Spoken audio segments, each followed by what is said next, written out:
I just got these yesterday, so they're still a little bumpy around the edges, and plus I had them up, so like it is looking a little bit, giving me very much bamboo tree, giving me very much mop. Do you know how much time I have wasted, I have spent trying to put my hair in one? Just to put my hair in one. And I know I might be complaining because I know that there are people who don't even have hair. I'm grateful for my hair. I really am, especially being a black girl. Like, my hair is beautiful. My hair speaks volumes, you know? Literally, my hair speaks volumes. But it is not all cherry and peaches. Like, it's a lot of work. And currently, I don't have the strength, time, patience, or diligence to deal with that work. So you know what? Protective styling it is. Black girls go through a lot, especially dark-skinned girls. It's a bittersweet thing because yeah, you're grateful for your complexion and you're grateful for, you know, the things that God has blessed you with, your hair texture, all of that. Of course, you love it, but then again, it really is a love-hate situation, you know? And I think that comes from childhood. A lot of black girls, as a child, they got their hair permed by their mom. Even as a child, you're instilled with this idea that your hair is just too much, or that your hair is too hard, it's too much to handle, it's too thick, it's too coarse, and it needs to be straightened in order to be acceptable. And that's something that's been instilled in a lot of black girls as a child.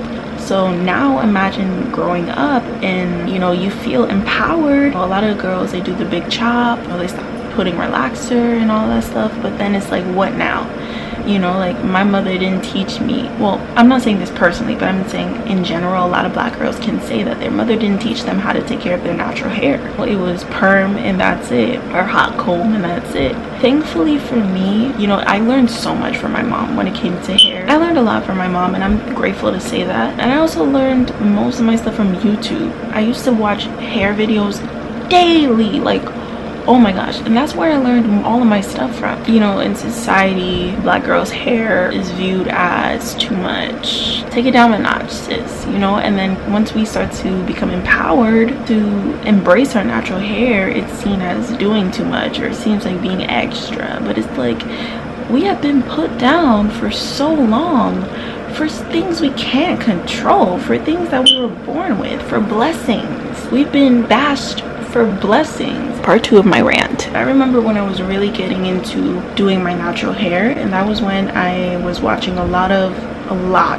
natural hair videos. I watched a lot of How Freaking Beauty. I watched a lot of Brie Hall. Every single natural curly girl YouTuber, I was there. And when I first started watching and, you know, learning how to take care of it, there weren't a lot, if not, there weren't any girls with my hair texture, 4C hair. You're searching curly hair routine, and all you see is like girls with 3A, even 2B hair, and it was like there was no type 4/4C hair girls. I was learning curly girl routines from girls who had like really fine, really long, big curls. I would feel so jealous. I just wanted their hair so bad. Mixed girls' hair. And I have to admit, I still have a lot of that envy in me, but I'm definitely working on it. But I will say, back then, like, I'm looking at them and it's like, it's so easy, you know? These girls can just slick their hair up,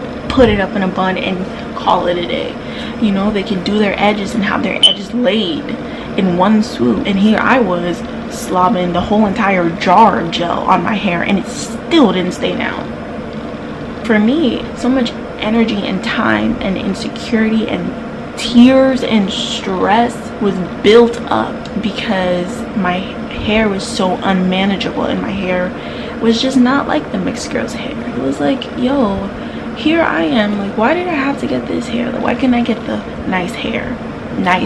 And I feel like that's what really motivates me more to have a beauty channel later in the future, because I want to represent for girls who cried over their hair. Okay, I want to represent the black girls with 4C hair who just feel fed up, who feel frustrated, and who feel insecure. And a lot of that insecurity comes from society and society's views and what they think is nice hair and what they think is beautiful hair. And also, I want to address that afros and 4C hair are not accepted by black men. And when I say black men, I do not mean all black men. I mean specifically the black men who are colorists and texturists. When you bash and when you shame and when you criticize and when you hate upon girls your own color, girls with your own hair, girls with, you know, it's like, how dumb can you be? Like, this texturism and this colorism, it's not okay. Growing up, especially in 6th grade, I was surrounded by a lot of Latinas and Latinos, you know, so they had really nice Spanish hair, you know, the long curly or sometimes straight, like really manageable hair. Understand that these terms that I'm using, I do not truly mean. I'm just using terms that people tend to say. I was made fun of because in 6th grade, all I did was wear like braids, you know, extension crochet braids, box braids, and I would get like picked on and, you know, criticized specifically by Latino boys who would call me like weeby jubilee, and it made me feel really bad because the reason why I was wearing crochet braids and stuff like that was because my mom wasn't going to manage my hair, you know, like I wasn't going to do my hair.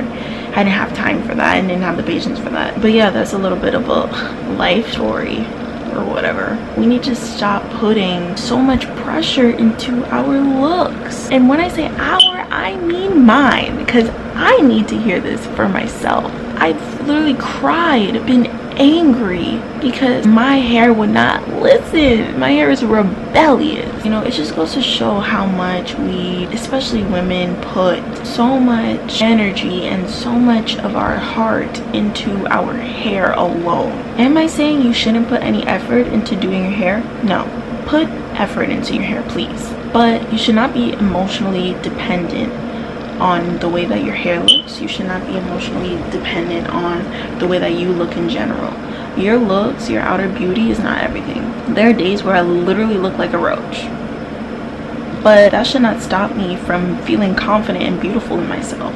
You know, I am the same person whether my hair is done or not. The same girl in an afro is the same girl with the box braids. My box braids, maybe they might change my little attitude or whatever, but that's not going to change who I am, which goes to show that it doesn't matter what is on your head. What matters is what's in here, baby. I'm a big sayer of whatever happens inside is going to happen outside. So it doesn't matter what's going on out here. If in here is not sustained, if in here is not good, if in here is not doing great, up here ain't gonna matter. I would look at society's views on what was beautiful and I didn't match up to that. And I had to realize that I will never match up to what society says, because that is what the world is saying. And I'm not a part of the world. After God made everything, he said it was good. He didn't say it was he didn't say he said it was good. So that means that God made me and was like, wow, she's good. Moral of the story. That's the moral of the story. Moral of the story. Shave your head. Your hair does not define your beauty. Your skin color does not define you at all. Your body type does not define you at all. You know what defines you?